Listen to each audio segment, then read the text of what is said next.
Estamos en el capítulo de neurología. Mi nombre es Jesús de la Jara Cordero, soy médico internista del Hospital Revalete y vamos a revisar el día de hoy el tema de neuropatías. Es un tema bien preguntado que siempre les gusta poner en los exámenes, ¿no? La neuropatía periférica en general vamos a hablar primero cómo la que podemos clasificar, ¿no? Se clasifica en polineuropatía, que tiene que ver más que todo con un trastorno que generalmente es simétrico, el cual el ejemplo es el Guillain-Barré, el más conocido. Es un trastorno simétrico generalmente que tiene que involucrar el problema sobre todo motor y también puede ser sensitivo, ¿no? La mononeuritis múltiple, en cambio, es un problema que tiene que ver con afecta a múltiples troncos nerviosos. Por ejemplo, un paciente que tiene un déficit motor de brazo izquierdo con un déficit sensitivo de la pierna derecha. Ese caso es un caso de mononeuritis múltiple porque afecta a un tronco nervioso pero en múltiples sitios, ¿no? Por eso se le llama una lesión en parche, se lo puede llamar también, ¿no? La mononeuropatía quiere decir un problema de un solo nervio, ¿no? En este caso tenemos que ver, por ejemplo, puede ser una neuralgia del trigémino, por ejemplo, mononeuropatía. Radiculopatía cuando involucra una porción radicular generalmente de la médula espinal, un problema puede ser por ejemplo lumbar, puede ser un problema de hernia. Y la plexopatía cuando tiene que ver con un plexo nervioso, ¿no? Puede ser, por ejemplo, el túnel del carpo podría considerarse una plexopatía, ¿no? Porque tiene que ver con el plexo que inerva justamente el miembro superior, ¿no? Entonces, ahora vamos a hablar, como les digo, del síndrome de Guillain-Barré. El síndrome de Guillain-Barré en general es una polineuropatía que tienen que recordarla como desmielinizante, ¿no? Desmielinizante, arrefléxica, principalmente. No es una polineuropatía porque involucra generalmente de manera simétrica, desmielinizante porque el problema es la ausencia de mielina y arrefléxica, el paciente no tiene reflejos, ¿no? Obviamente esa polineuropatía se caracteriza por una cuadriparesia, una disminución de la fuerza muscular que atañe generalmente a las cuatro extremidades, ¿no? En 2/3 de los casos está asociado a una etiología infecciosa, que puede ser respiratoria o digestiva comúnmente. Como vemos acá tenemos un cuadro en el cual vemos la mayor frecuencia de infecciones. En este caso tenemos acá al Campylobacter jejuni, que ha sido identificado más o menos recientemente, pero que se lleva bastante la frecuencia de Guillain-Barré. El citomegalovirus tenemos también al Epstein-Barr virus y al Mycoplasma pneumoniae, ¿no? Esa, digamos, es más o menos la frecuencia en la cual se ha encontrado en una serie, pero tienen que saber en general que la infección previa va a ocasionar el síndrome de Guillain-Barré, ¿no? Aparentemente hay algunos factores no conocidos inmunes en el cual una infección previa desencadena una respuesta autoinmune contra la mielina periférica. Entonces, si bien es cierto, algunas causas de Guillain-Barré no han sido bien determinadas, parece que hemos encontrado en algunas formas de Guillain-Barré unos anticuerpos, ¿no? Unos autoanticuerpos que parece lesionan justamente la mielina, ¿no? En este caso, vamos a hablar ahora de las variantes de Guillain-Barré, ¿no? Acá tenemos el Guillain-Barré, que es digamos, la forma de expresión más frecuente. La primera obviamente es la enfermedad polineuropatía desmielinizante inflamatoria aguda, ¿no? Que obviamente es la gran diferencia, ¿no? El Guillain-Barré es una enfermedad aguda que rápidamente al paciente le genera cuadriparesia. Luego tenemos una variante facial, digamos, ¿no? En la cual podría haber un poco de parestesias faciales, que eso vendría a ser una variante pequeñísima. Luego tenemos también la forma neuropatía axonal motora, ¿no? En el cual puede existir una forma de neuropatía axonal motora sensorial o una neuropatía motora de bloqueo de conducción. Estas dos, digamos, variedades, ¿no? De neuropatía axonal motora tienen que relación con justamente los anticuerpos contra los gangliósidos, ¿no? Los anticuerpos anti-GM1. Y estos anticuerpos anti-GM1 se encuentran, como les digo, en esas formas, ¿no? Más no se encuentran en la forma de polineuropatía desmielinizante, que es la forma, digamos, más frecuente, ¿no?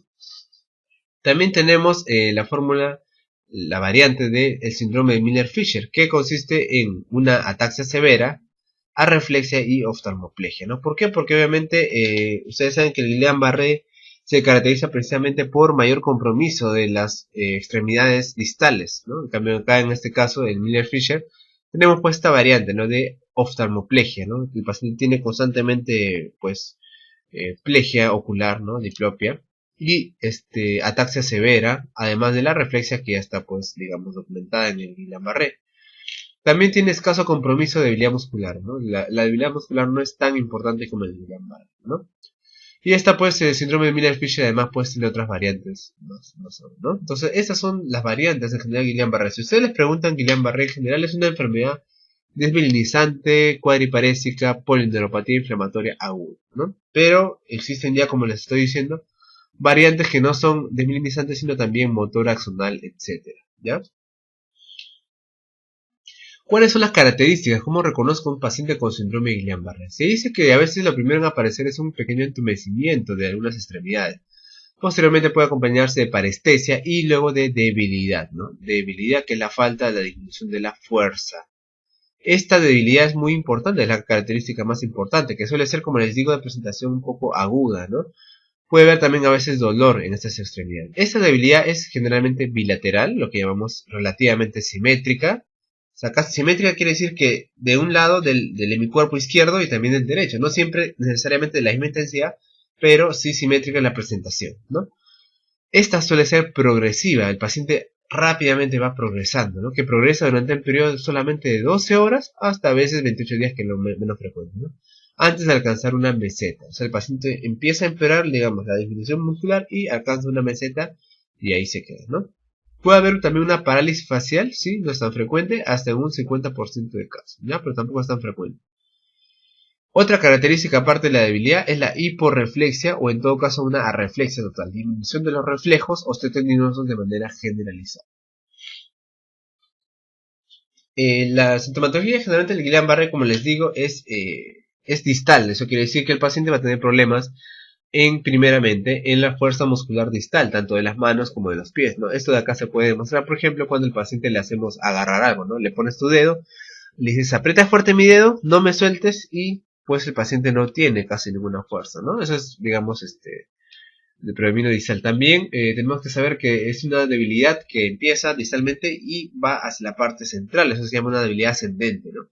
Pérdida de fuerza muscular ascendente, digamos, del miembro inferior hacia el tronco, ¿no? También empieza, obviamente, típicamente también en los miembros inferiores, ¿no? Esas son características de la debilidad muscular. ¿Cómo es el examen del líquido cefalorraquídeo? ¿Qué vamos a encontrar en estos pacientes con Guillain-Barré? Generalmente la presión es normal, ¿ya? Una presión normal, no hay una hipertensión endocraniana. Acelular, el líquido casi siempre no tiene células. Es muy raro encontrar más de 10 a 50 células a predominos de linfocitos en todo caso. Y si yo encuentro algo así, pues mi otra posibilidad diagnóstica sería el VIH, ¿ya? Pero generalmente es acelular. Existe una disociación albúmino-citológica, que quiere decir que el paciente tiene pocas células y gran cantidad de albúmina. Esto de acá se da a partir de la primera semana de inicio de los síntomas, ¿ya? Por eso el líquido cefalorraquídeo no me es contributorio al inicio de síntomas, a la primera semana recién, y puede tener un pico en la tercera semana, o sea, donde más se va a encontrar la elevación de proteínas, ¿no? Puede persistir hasta meses. Esto de acá también se llama, pues, la proteinorragia, ¿no? Presencia de proteínas en el líquido cefalorraquídeo. Hasta máximo de 4 a 6 semanas, y refleja quizá enfermedad inflamatoria en raíces nerviosas, pero no traduce gravedad. Menos del 10% de pacientes, o sea, la minoría, tienen una proteinorragia normal. El síndrome de Guillain-Barré, entonces, tenemos que, como hemos visto, diferenciar lo que es Guillain-Barré de otros diagnósticos. Entonces, hemos visto las manifestaciones más frecuentes. ¿Qué es poco frecuente en el Guillain-Barré? ¿Qué es algo que nos va a hacer pensar de que tal vez no se trate de Guillain-Barré? Si el paciente tiene una debilidad simétrica, ¿no? Muy asimétrica, entonces va alejando. Si tiene un nivel sensorial franco, ¿qué quiere decir? Que en un determinado dermatoma el paciente no siente nada debajo, ¿no? Por ejemplo, a nivel del ombligo, por debajo no siente nada. Nivel sensorial franco. Disfunción intestinal o vesical, que me traduce el compromiso autonómico, no es frecuente en síndrome de Guillain-Barré. Una pleocitosis, como les he dicho, tampoco. Y la debilidad simétrica que hemos hablado, ¿no? Lo raro, o sea, que ya me hace pensar que realmente no es Guillain-Barré. Solamente el paciente tiene síntomas sensitivos, solamente sensitivos, ningún problema muscular de fuerza. No es Guillain-Barré probablemente. Probablemente sea otro diagnóstico. Si yo encuentro otros diagnósticos, por ejemplo, en mi estudio yo encuentro que el paciente tiene esclerosis múltiple de ELA, ya también lo descarto, pues, obviamente. El paciente con síndrome de Guillain-Barré, como hemos hablado, es un trastorno agudo en el cual el paciente va a perder la fuerza y esta pérdida de fuerza puede llegar incluso a la parte central respiratoria. Entonces, esos pacientes pueden requerir soporte ventilatorio. ¿Cuándo voy a darle soporte ventilatorio? Dependiendo si el paciente me puede cumplir con esos criterios mayores y menores. Si el paciente tiene un criterio mayor o dos menores, le puedo dar este soporte ventilatorio. Los criterios mayores son hipercarbia, PCO2 más de 48, hipoxemia, pero PO2 menos de 56 y una capacidad vital de menos de 15 mililitros por kilogramo. Los criterios menores son si el paciente tiene una tos ineficiente, dificultad para deglutir alimentos o atelectasia. Con dos menores o uno mayor, el paciente puede entrar a soporte ventilatorio. Esa es la razón por la cual cuando ustedes vean siempre un paciente con síndrome de Guillain-Barré que está entrando por un ataque a la emergencia, siempre es bueno que ustedes hagan dos cosas. Primero, tomarle un AGA electrolitos y segundo, también avisar a la UCI. ¿Por qué, doctor? Bueno, porque primero tengo que saber cuál es el estado basal del AGA, ¿no? Si yo le tomo un AGA cuando el paciente ya está mal, descompensado, pues no voy a saber exactamente cuál era su nivel basal de oxígeno y qué tan grave está. Si yo le tomo un AGA de todas maneras a todos los pacientes con Guillain-Barré, ya voy a tener un AGA basal que va a saber decir cómo está el paciente normalmente. Y posteriormente si hace un problema de estrés respiratorio o una descompensación, yo lo voy a comparar con su AGA anterior, ¿no? Y lo segundo, que no siempre podemos hacer, pero podemos avisar a la UCI para la posibilidad de ventilación mecánica. Esos pacientes necesitan un ventilador mecánico a veces. Entonces, imagínense ustedes que nosotros no avisemos y no tengamos, digamos, el ventilador a la mano o la disponibilidad, porque a veces, ustedes saben, los ventiladores escasean en un hospital. Entonces, el paciente pues no va a fallecer, digamos, pues, ¿no? Es solamente pues por ausencia de material de resucitación.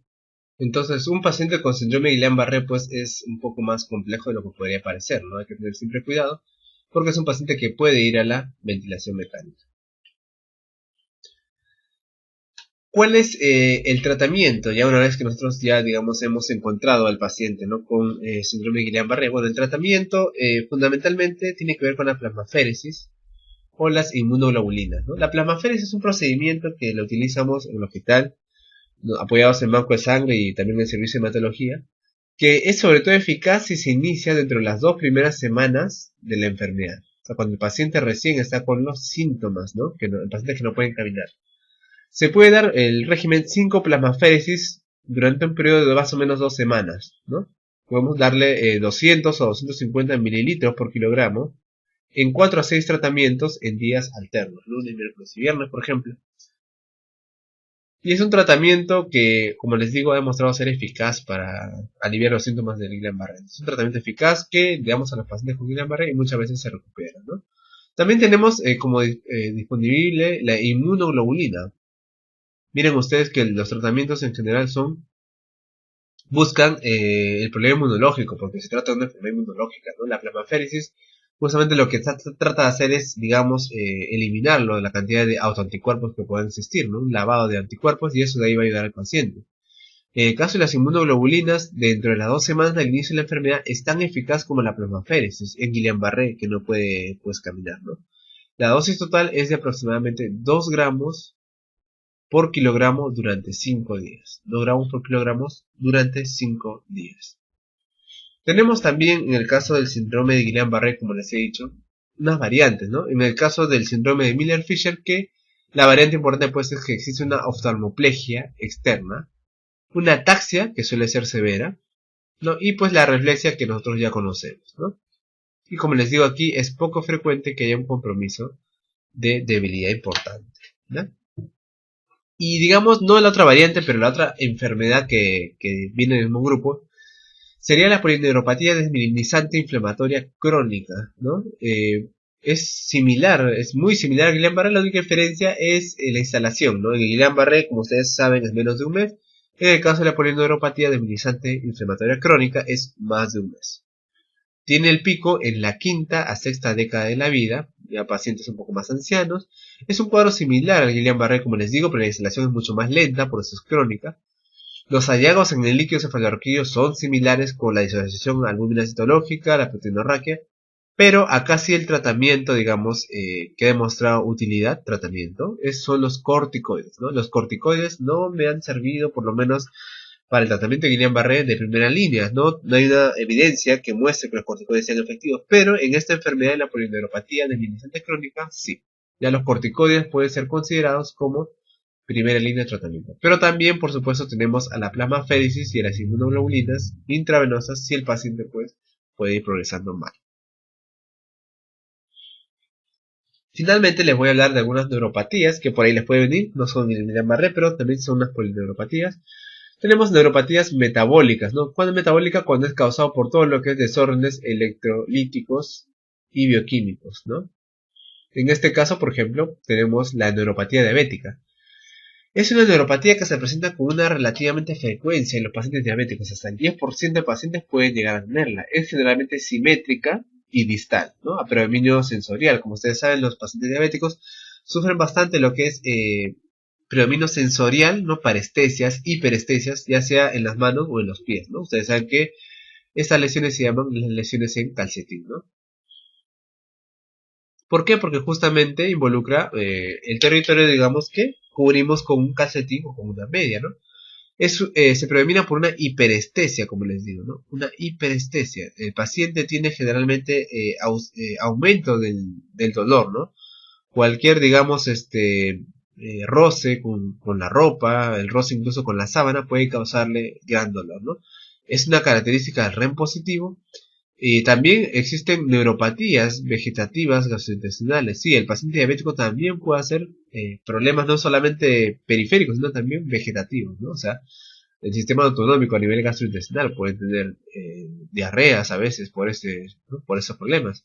El tratamiento generalmente para la neuropatía diabética es el uso de gabapentina, ¿no? La gabapentina viene en 300 miligramos, podemos darla hasta cada 8 horas, ¿no? También se puede utilizar carbamazepina si el paciente me va mal, e incluso también podemos utilizar la pregabalina, que en algunas guías se considera de primera opción más bien para la neuropatía diabética. Tenemos también la neuropatía urémica, sí, por supuesto, los pacientes con enfermedad renal crónica que hacen gran elevación de urea a veces, o de ira, pueden tener también manifestaciones neuropáticas, por ejemplo, dolor urente en pie, un dolor quemante. Esa característica del dolor es generalmente de tipo neuropático, ¿no? Puede también llegar a tener pérdida de sensibilidad, en casos extremos debilidad progresiva. Eso se debe pues generalmente a una inhibición de la polimerización de la tubulina, que es una proteína importantísima que se encuentra justamente a este nivel y que tiene que ver con relación a la transmisión de los impulsos nerviosos, ¿no? Generalmente en las extremidades, ¿no? Esto de aquí es causado por la acumulación de la urea, ¿no? El perfil en general es desmilinizante y el tratamiento es con biotina, un suplemento vitamínico. Tenemos también la porfiria, ¿no? La porfiria es un trastorno, no sé si ustedes lo conocerán, que es genético, autosómico dominante, ¿no? Se caracteriza por un aumento de algunos ácidos, ¿no? Como el ácido aminoleulínico, la uroporfirina y la cropoporfirina, ¿no? Asimismo del porfobilinógeno, que es la sustancia, digamos, principal que acaba de dar la sintomatología, ¿no? Este acúmulo de sustancias puede ocasionar muchas alteraciones, ¿no? Entre ellas puede haber, por ejemplo, compromiso vegetativo, alteración de algunos pares craneales y también parálisis flácida, ¿no? De tipo motora, que podría acompañarse con compromiso sensorial, ¿no? Es una alteración típicamente axonal, ¿no? Y acá está contraindicado el uso de barbitúricos. Acá está contraindicado el uso de barbitúricos porque pueden incrementar. Barbitúricos son el fenobarbital, por ejemplo, que es un antiepiléptico importante que puede, digamos, incrementar la sintomatología de la porfiria, ¿no? El tratamiento obviamente es el tratamiento de base, ¿no? Y finalmente también tenemos algunas alteraciones a nivel de vitamínicas que pueden ocasionar neuropatías. Por ejemplo, ¿no? La tiamina, la vitamina B1 puede ocasionar alteraciones en los nervios craneales, algunos. Puede ocasionar tosis, atrofia óptica e incluso parálisis laringea, ¿no? Por afectación de algunos nervios como el 11, ¿no? El 11 o el 1. La deficiencia de la vitamina B12, como ya saben ustedes, me va a ocasionar una neuropatía predominantemente motora, ¿no? Predominantemente motora. Ustedes acuérdense que afecta las astas posteriores de la médula espinal y me va a ocasionar pues un problema mayormente motor, ¿no? De ubicación también en el espacio. Y obviamente, ¿cómo la podemos reconocer? Porque se acompaña pues de anemia megaloblástica y otro tipo de trastornos alimentarios, ¿no? Muy bien, entonces, Hemos revisado con esto todo lo que tiene que ver con las neuropatías más importantes, fundamentalmente el Guillain-Barré.